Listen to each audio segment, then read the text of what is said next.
The Magic of Large Language Models, The Function of Language, posted on October 2nd, 2025, by Joseph, co-founder. From universal function approximators to theory of mind, imagine you're creating a silicone mold of a 3D printed model. This 3D model isn't perfectly smooth. It has a unique surface texture with subtle printing lines and imperfections. When you create the silicone mold, it captures every single one of these minute details. Subsequently, any casting made from this silicone mold will also carry over that unique surface texture, including all the original rough spots and lines. Neural networks function like silicone molds, shaping themselves to the intricate model of their training data. Gradient descent acts as the gravitational force, pulling the weights of the silicone into the unique crevices of that data. The neural network converges, unconcerned with our idealized understanding of what the data represents, much as a silicone mold captures every imperfection of a physical model, even those we might mentally smooth over or attach no significance to. The crucial difference, however, is that with a 3D printed model, we can identify, sand down, and polish out these imperfections. In contrast, there's no way to fully comprehend the unique quirks and features on the vast surface of the text datasets we train large language models on. While we know these models are picking up these subtle details, the precise nature of those details and the unexpected behaviors that emerge from them often remain unclear until the model has been trained and put into use. As large language models have been scaled, the granularity of details they can capture has increased exponentially, leading to remarkable displays of emergent abilities. While extremely valuable, this also presents a potential risk. Universal function approximators. You have 4 rigid, straight sticks of roughly the same length. Your goal is to arrange them to form a perfect circle. Initially, you can only create a square. To get closer to a circle, you break each stick into smaller pieces and rearrange them. This gets you closer, but you still see distinct straight edges. You repeat this process, breaking the pieces into even smaller segments and rearranging them over and over again. Eventually, with enough breaks and rearrangements, your original sticks are reduced to a fine circular ring of dust.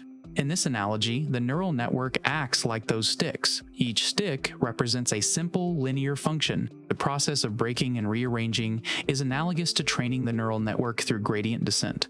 By adjusting the weights and biases, the breaking points and rearrangement of the sticks, the neural network learns to approximate increasingly complex nonlinear functions, much like the circle. The more breaks, layers, and neurons and rearrangements, training iterations, the better the fit, akin to how the dust eventually forms a perfect circle, even though it began as 4 straight lines. This ability to approximate any continuous function, given enough complexity, is what makes neural networks universal function approximators. They are powerful pattern-matching machines, capable of learning incredibly nuanced relationships within data. This pattern of increasing the terms, weights, and connections of simple functions to an arbitrary degree in order to approximate a more complex function will be very familiar to anyone who has studied calculus, Taylor series, or has worked with Fourier transformations. Modern technology stands on the shoulders of this idea.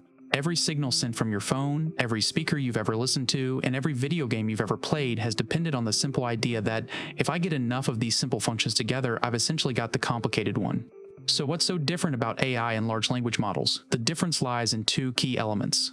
First, the complexity of the functions, data, we're trying to approximate, and the opacity of its shape. Our purely mathematical forms of approximation all vary in their path to and rates of convergence, depending on the underlying structure of the function. This leads into the second key, gradients. I know right now someone is yelling at their screen saying, Taylor series use gradients too, but there is a fundamental difference between taking higher and higher order derivatives and statically converging versus iteratively following the gradient towards a solution, like a disciple follows their prophet into the promised land. Emergent abilities. As we've scaled the size of models, along with their data and training, large language models have shown many seemingly remarkable emergent abilities. These can broadly be sorted into 2 categories: abilities that aren't present in smaller models before a seemingly instantaneous jump in capability as the model scales, and high-level capabilities that the model isn't directly incentivized to learn but emerge as models improve. Precipices on the manifold. There are myriad examples of tasks and abilities that small language models lack, that large models during training suddenly become capable of in a short window. Few-shot prompted tasks are a great illustration of this phenomenon. Large language models are able to complete tasks such as modular arithmetic, phonetic alphabetic transliteration, converting a word into its phonetic transcription, and identifying logical fallacies with significantly higher accuracy when they're provided with examples of the task within their context window. This gives the outward appearance of a form of on-the-fly learning, where the model is able to generalize from the examples to the novel problem presented to them. Many schools of thought on what the success of few-shot prompting could represent exist. The mundane explanation, validation data, has leaked into the world and was scraped up and put into training datasets, intentionally or unintentionally. When the model sees a few-shot prompt, it simply follows the statistical patterns it learned from the leaked validation data. The interesting explanation, some part of the model's latent space, inner representation of its world, is densely populated with information about the seemingly novel task. Few-shot prompting helps to move the model's attention into this relevant portion of the latent space, and the model is able to demonstrate outsized performance in the task because of the richness of its internal representations of the topic. The inspiring explanation, the model has learned to represent abstract concepts and is able to use the examples to extrapolate from them. It's almost as if it is piecing together an algebraic expression and plugging in the values it is provided with. The honest answer is, we don't know, and anyone telling you otherwise is lying, selling you something, suffering from crippling hubris, or some combination. As time passes, the mundane answer becomes statistically truer for newer models demonstrating the old published emergent behaviors. Papers are published, validation datasets are released, and academics and hobbyists alike scramble to create smaller, cheaper models that show the same results. All this information enters the ether and is vacuumed up by the ravenous data scrappers trying to find new tokens to feed the insatiable appetites of larger and larger models. This data provides the model's clear statistical patterns to match and eliminates the seemingly emergent properties of the abilities. Everything discussed above, however, doesn't fully explain the stark jumps in capability demonstrated by models as they are scaled up in size. Within the underlying manifold shape the dataset represents, there are evidently precipices. Smaller models lack the parameters to capture these ravines with any granularity. This is similar to how old computer graphics were unable to accurately depict smoothly curving surfaces because they lacked the necessary polygons, or how a piece of chainmail made up of large coils is inflexible past a certain point because the coils block each other from repositioning. Eventually, the models have sufficient parameters to capture these features of the dataset's landscape, and following the gradient, they quickly converge around the shape.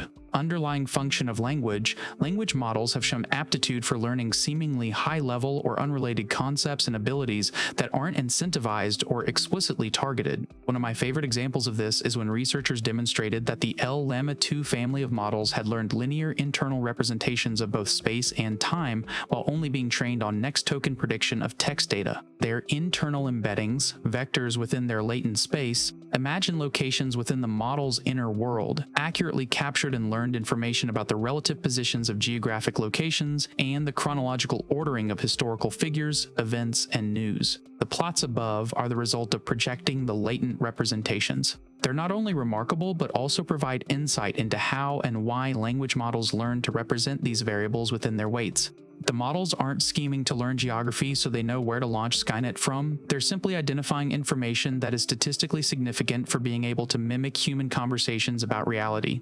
The model needs an internal understanding of the absurdity of a colloquial expression such as digging a hole to China, or why somebody would sound annoyed if they had to drive from Washington, D.C. to Boston at the last minute.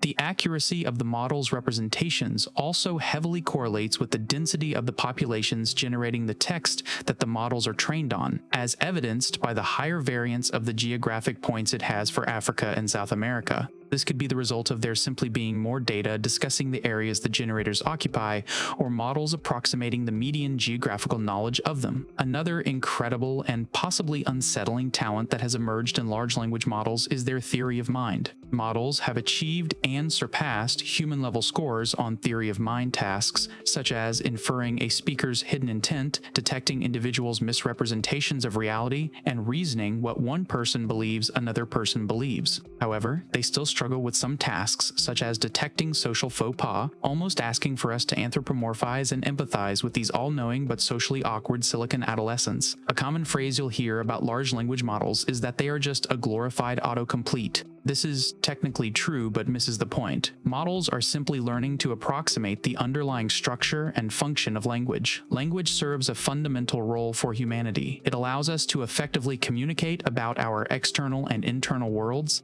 Language doesn't only facilitate communication between people, but it also serves as a foundational mechanism for us to apply labels and structure over our own existence and experience of reality. As large language models wrap themselves around the manifold of language, squeezing into the nooks and crannies, they don't just build unexpected representations of the outside world, but begin to model the underlying mechanisms that make us tick.